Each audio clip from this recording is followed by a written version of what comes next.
हमारे साथ बात करने के लिए रेलवे बोर्ड के एग्जीक्यूटिव डायरेक्टर दिलीप जी हैं। दिलीप जी, आपने आज की स्थिति देखी। कहा यह जा रहा है कि जो महाकुंभ में भगदड़ हुई उसके बाद रेलवे ने कई सारी ट्रेनें निरस्त कर दी। इसमें कितनी सच्चाई है और कितना झूठ है? भारतीय रेल ने इस महाकुंभ में यात्रियों को वहां तक ले जाने और वहां से वापस लाने के लिए बृहद प्लानिंग की है। प्लानिंग के तहत हम लोगों ने कई गाड़ियों को वहां से पहले ही डाइवर्ट कर रखा है। इसके अलावा आज के दिन, मौनी अमावस्या के दिन, हमारा फोकस था कि बड़ी संख्या में लोग स्नान करके अपने अपने गंतव्य स्थान की ओर जाना चाहेंगे, तो उनके लिए हम लोगों ने स्पेशल ट्रेनों की व्यवस्था की है। बिल्कुल, आप ये कह रहे हैं कि ये पहले की प्लानिंग है, लेकिन जो आज अफवाह चल रही है कि रेलवे ने कई ट्रेनों को रद्द कर दिया है, उसमें कितनी सच्चाई है? क्या आज कोई एक निर्णय लिया गया है? इस संबंध में रेलवे ने कोई निर्णय आज नहीं लिया है कि और न ही आज की घटना के कारण किसी ट्रेन को रद्द करने का फैसला किया गया है। जो भी ट्रेनें कैंसिल की गई है या डाइवर्ट की गई है वो हमारी पूर्व प्लानिंग थी कि आज मौनी अमावस्या के दिन हमें ज़्यादा संख्या में अनरिजर्व ट्रेनें चलानी है, ज़्यादा संख्या में लोगों को प्रयागराज या संगम क्षेत्र के स्टेशनों से उनके गंतव्य स्थान की ओर ले जाना है।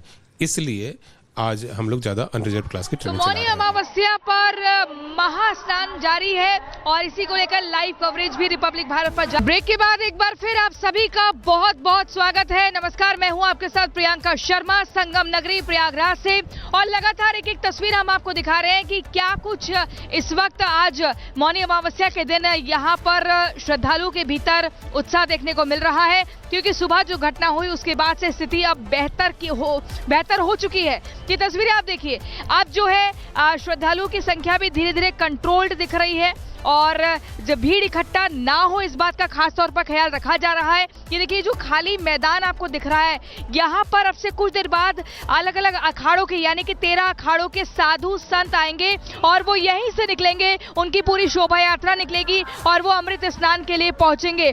आपको बता दें, ये देखिए, ये अलग अलग कॉरिडोर्स बनाए गए हैं, सुरक्षा कर्मियों के तैनाती है और अखाड़ों के लिए रास्ता तैयार किया जा चुका है। हम रिपब्लिक भारत पे जो खाली मैदान आपको दिखा रहे हैं, देखिए उस तरफ श्रद्धालु है, यहाँ पर ही टेम्परेरी कॉरिडोर है, यहाँ पर श्रद्धालु है, लेकिन बीच में रास्ता एकदम खाली है और यहाँ पर भारी तादाद में सुरक्षा कर्मियों की मौजूदगी है। पैरामिलिट्री फोर्स है, NSG है, यूपी पुलिस है और यहीं पर अखाड़ों की तमाम 13 अखाड़ों की जो साधु संत हैं उनकी शोभा यात्रा निकलेगी। इसके अलावा देखिए, यहाँ पर भी जो मचान की तरह बनाया हुआ है एक टावर, इस पर भी मेरे दाईं तरफ जो है पुलिसकर्मियों की मौजूदगी है। तो कुल मिलाकर सुरक्षा का खास तौर पर ख्याल रखा जा रहा है ताकि अब दोबारा से स्टैम्पेड जैसा माहौल ना हो, और बार बार अनाउंसमेंट की जा रही है। जहां भी मॉनिटर किया जाता है कि किसी भी जगह भीड़ इकट्ठा हो रही है तो उसी जगह पर उस जगह को मेंशन करते हुए कहा जाता है कि कृपया करके यात्री इस जगह को खाली कर दे और आगे बढ़ते चले, एक जगह इकट्ठा ना हो।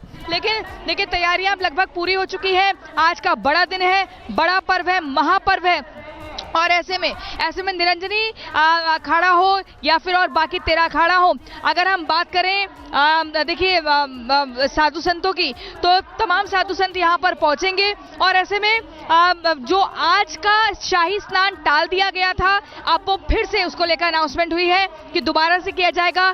कुछ हिंदू विरोधियों ने, कुछ सनातनी विरोधियों ने नफरत फैलाने की कोशिश की थी, अफवाह फैलाने की कोशिश की थी, लेकिन तस्वीर कुछ और थी और बताई कुछ और गई थी। इसी के चलते अब कदम वापस यही उठाया जा रहा है कि आज ही ये जो शाही स्नान है इसको पूरा किया जाएगा, क्योंकि मौनी अमावस्या एक बहुत बड़ा दिन माना जाता है, बहुत बड़ी हिंदू पंचांग के अनुसार तिथि मानी जाती है और इस दिन जो भी संगम नगरी में आकर स्नान करता है, कहते हैं कि उसको बहुत बड़ा फल मिलता है। ये अमृत स्नान है, क्योंकि अमृत की बूंदें समुद्र मंथन के वक्त यही इसी तिथि के दिन प्रयागराज, इसके अलावा हरिद्वार, नासिक और उज्जैन में गिरी थी। इसलिए हर कोई चाहता है कि इस तिथि में जाए और जाकर क्या कहते हैं स्नान करें। लेकिन आपको बता दें कि अब जो पूरे संगम क्षेत्र को अगर हम एक एरियल व्यू के थ्रू देखें, पंकज थोड़ा सा घुमाकर दिखाइए, चारों तरफ से पीपा पुल की बात करें तो उसको खोला जा चुका है, जो कि पहले बंद था, और आसपास देखें तो अब थोड़ी बैलेंस करके अब दोबारा से हम नई रूपरेखा लेकर के सरकार के साथ मिल कर के, जैसे सरकार का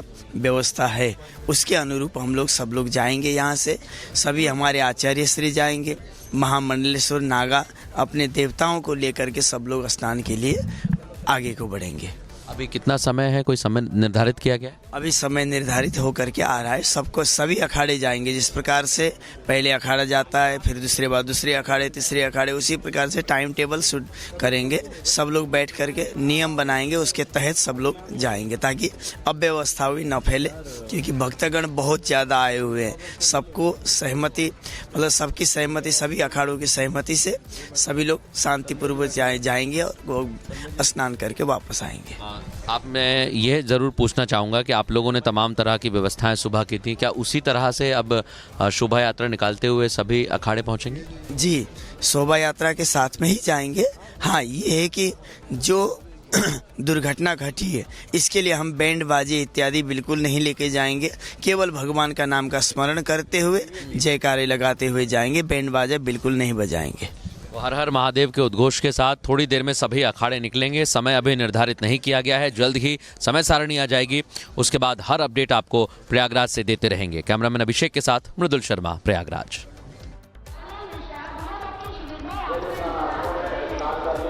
तो देखिए, आपको बता रहे हैं कि किस तरीके से क्या कुछ साधु संतों का कहना है, और ऐसे में अब इंतजार यही हो रहा है संगम नोस पर कि वो दृश्य भी बेहद खूबसूरत होगा जब नागा साधु होंगे, जब 13 अखाड़ों के अलग अलग साधु होंगे, जिसमें किन्नर जो शिविर है वो भी देखने को मिलेगा, वैष्णव समुदाय भी होगा, शिव समुदाय भी होगा। तो सभी जो अखाड़े हैं उनके साधु संत यहाँ पर पहुंचेंगे और मिलकर यहाँ पर अमृत स्नान किया जाएगा। शाम के वक्त भी स्नान रखा गया है आज का, और इसको लेकर जो रविंद्रपुरी हैं उन्होंने इस बात की पुष्टि की है। लेकिन आपको तस्वीरें हम लगातार दिखा रहे थे कि बार बार ये कहा जा रहा था कि जितने पीपा पुल्स बनाए गए थे उन पीपा पुलों को बंद क्यों किया गया, लेकिन अब वो पुल खोले जा चुके हैं। और तस्वीर देखिए आप, ये संगम नोज है जहां पर सबसे ज्यादा भीड़ रहती है, लेकिन अब वो भीड़ यहाँ पर नहीं दिख रही है। तो यानी कि अब अलग एक रणनीति के तहत तमाम जो पुलिसकर्मी है वो काम कर रहे हैं। लेकिन एक बड़ी खबर आ रही है, बड़ी खबर ये कि अब से कुछ देर पहले मुख्यमंत्री योगी आदित्यनाथ की बड़ी बैठक चल रही थी अधिकारियों के साथ, और वो बैठक अब समाप्त हो चुकी है। लंबी बैठक चली है, जिस बैठक में आज सुबह की दुर्घटना को लेकर चर्चा की गई है, विचार विमर्श किया गया है। वो बैठक समाप्त हो चुकी है। प्रयागराज महाकुंभ में श्रद्धालुजनों की भारी भीड़ है। लगभग 8 से 10 करोड़ श्रद्धालु इस समय प्रयागराज के अंदर मौजूद है। प्रयागराज में हालात वर्तमान में नियंत्रण में हैं, लेकिन भीड़ का दबाव बहुत बना हुआ है, और इसीलिए मेरी अपील है पूरे प्रदेशवासियों से, पूरे देशवासियों से, और सभी श्रद्धालुओं से भी, सभी पूज्य संतों से भी,